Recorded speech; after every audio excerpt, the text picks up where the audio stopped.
Le maillage des vétérinaires en territoires ruraux se distend.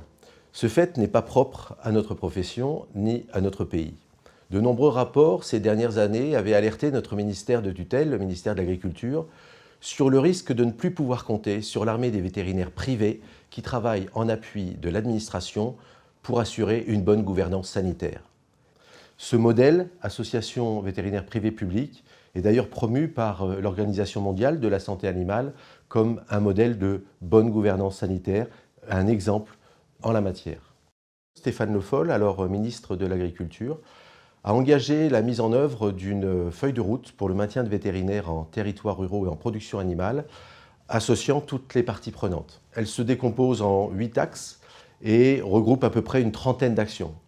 Tout d'abord, l'analyse de la démographie vétérinaire pour identifier la réalité sur le terrain en fonction des territoires, en fonction des filières.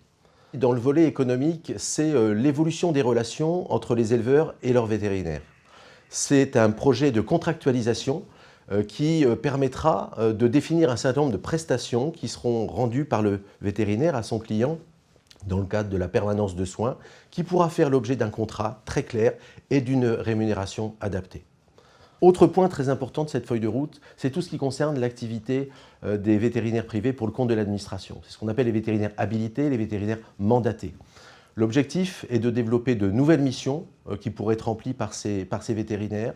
C'est aussi d'animer le réseau des vétérinaires sanitaires et de renforcer la qualité des relations entre ces vétérinaires privés et les vétérinaires de l'administration.